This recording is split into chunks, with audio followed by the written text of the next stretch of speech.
তার 125 বছর উদযাপন করে আজকে 126তম জন্মদিন, যিনি ভারতবর্ষের স্বাধীন ভারতের প্রথম শিক্ষামন্ত্রী ছিলেন, এবং তার থেকেও বড় পরিচয় তিনি শিক্ষার গণ্ডি বা শিক্ষার বন্ধনটা একটা ছোট্ট জায়গার মধ্যে সীমাবদ্ধ রাখেননি।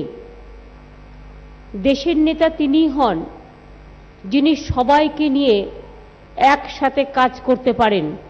দেশের নেতা তিনিই হন যিনি সব মানুষকে নিজের মানুষ বলে মনে করেন। দেশের নেতা তিনি হন যিনি দেশ চালাতে গিয়ে সবাইকে একসাথে একটা জায়গায় নিয়ে আসতে পারেন। গান্ধীজিকে আমরা দেশের নেতা বলি কারণ গান্ধীজি এরকমই একজন মানুষ। নেতাজি সুভাষচন্দ্র বোসকে আমরা দেশের নেতা বলি, তিনি এরকমই একজন মানুষ।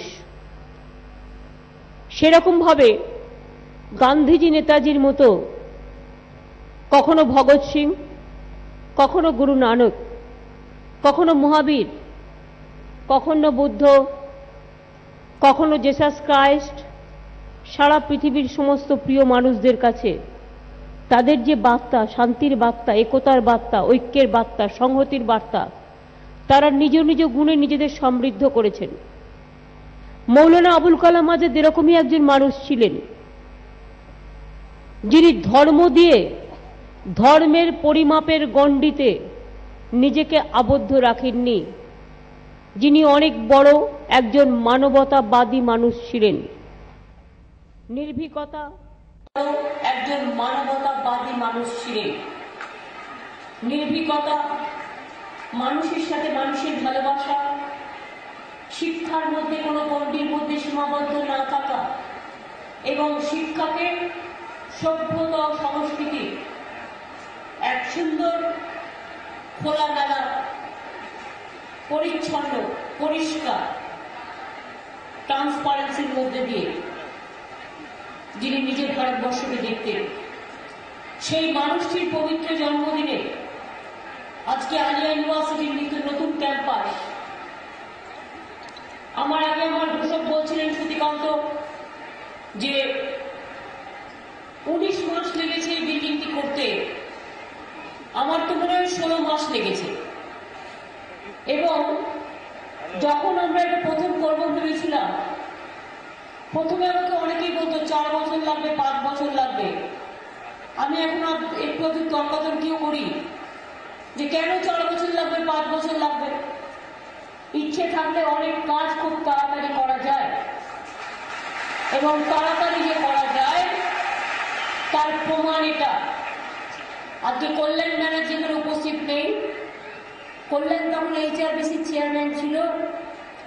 আমি কল্যাণকে বলেছিলাম আমি কোনো কথা শুনতে চাই না, এটা খুব তাড়াতাড়ি চটপট করতে হবে, এবং তারা করেছিল, এতে আমি খুশি।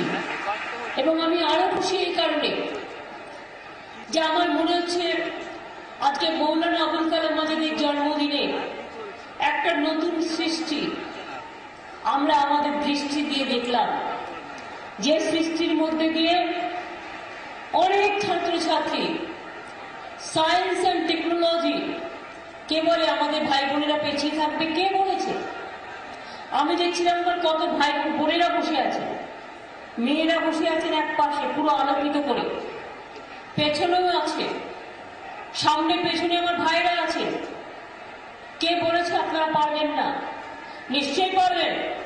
আরবিকেও যেমন পড়বেন আরবি, ফার্সিও পড়বেন, উর্দুও পড়বেন, বাংলাও পড়বেন, ইংরাজিও পড়বেন, সাথে সাথে মনে রাখতে হবে ম্যাথামেটিক্সও পড়তে হবে, ফিজিক্সও পড়তে হবে, সায়েন্সও পড়তে হবে, ইংরেজিও পড়তে হবে, বাংলাও পড়তে হবে, জিওগ্রাফিও পড়তে হবে, ইঞ্জিনিয়ারিংও পড়তে হবে, ডাক্তারও হতে হবে, IAS হতে হবে, IPS হতে হবে, নিজেকে মানুষের মতো মানুষ করে গড়ে তুলতে হবে। আজকে দেখুন তো, আজকে আমরা সবাই উপস্থিত আছি, সব জগতের সর্বধর্মগুলিরা উপস্থিত আছে। কেন? ভালো কাজে কাউকে বাদ দিতে নেই, ভালো কাজে সবাইকে একসাথে নিয়ে আসতে হয়। ভালোটাকে ভালো বলে জাহির করবার আগে আপনারে বড় বলে বড় সেই নয়, লোকে যারে বড় বলে বড় সেই হয়। অর্থাৎ মানুষ যেটাকে ভালো বলে। আমার খুব ভালো লাগছে, আমি যখন শুনছিলাম ভাইস চ্যান্সেলর সাহেবের কাছে, শহীদুলের কাছে আমার চিফ সেক্রেটারির সাথে আলোচনা হচ্ছিল। এখানে 20 তলায় খুব বড় ছাত্রদের হোস্টেল হবে, প্রায় 1400 ছাত্র থাকতে পারবে, এবং মেয়েদেরও একটা হবে 14 তলায়, সেখানেও প্রায় 1500 মেয়েরা থাকবে, ছাত্রীরা।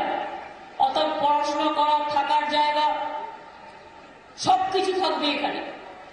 এবং সর্বোপরি আমি চাই আগামী দিন যেই এখান থেকে বেরোবে পড়াশোনা করে, গর্ব করে বলবে আমি আলিয়া ইউনিভার্সিটির ছাত্র, আমি আলিয়া ইউনিভার্সিটির ছাত্র।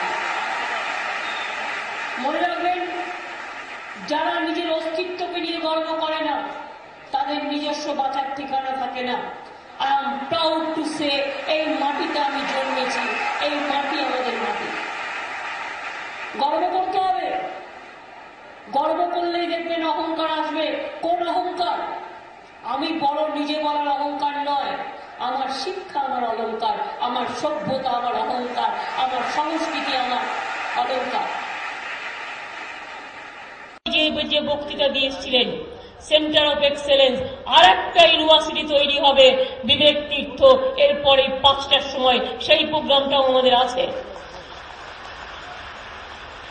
এই রাজারহাটে নতুন আলিয়া ইউনিভার্সিটি ক্যাম্পাস তৈরি হলো, হজ টাওয়ার হচ্ছে, ইকো ট্যুরিজম পার্ক হয়েছে, প্রেসিডেন্সি ইউনিভার্সিটি নতুন ক্যাম্পাস হচ্ছে, সেন্ট জেভিয়ার্স ইউনিভার্সিটি হচ্ছে, আমার শিকাগো ইউনিভার্সিটির আছে বিবেক তীর্থ তৈরি হচ্ছে, পাশে ওয়াক্স মিউজিয়াম তৈরি হয়েছে, ফাইন্যান্সিয়াল হাব তৈরি হয়েছে। কি হয়নি? দেখেছেন? মাত্র 2-3 বছরে যদি সব হতে পারে, আরো কয়েকটা বছর পেলে আরো কি হতে পারে। কারো কারো চোখ আছে, দেখতে পায় না, কিছু বলার নেই। কারো কারো কান আছে, শুনতে পায় না।